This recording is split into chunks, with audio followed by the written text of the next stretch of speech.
talk about this because there's been a series of Ricin attacks. How dangerous is this situation? How easy is it now to create a Ricin scare?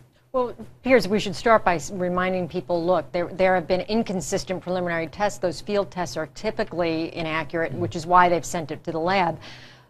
The Ricin is actually, the recipe for it is easily accessible on the internet. We found it in Al-Qaeda-related manuals before.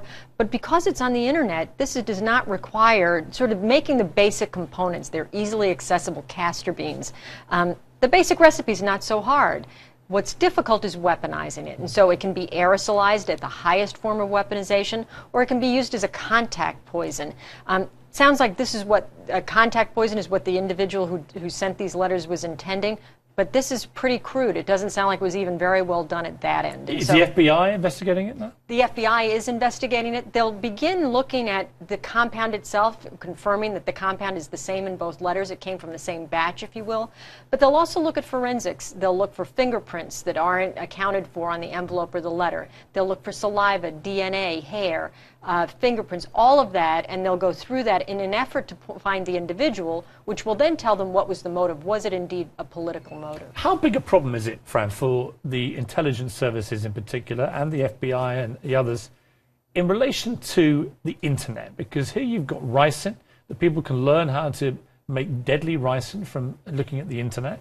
We knew from the Boston bombings that pressure cookers can be adapted to be hideously deadly bombs.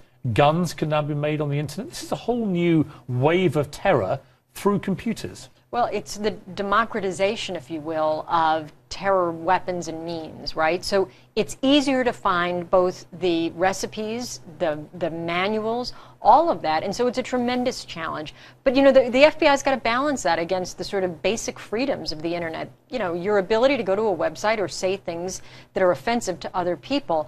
The problem is, when do you cross the line from being merely interested in looking at those sites to actually building a weapon?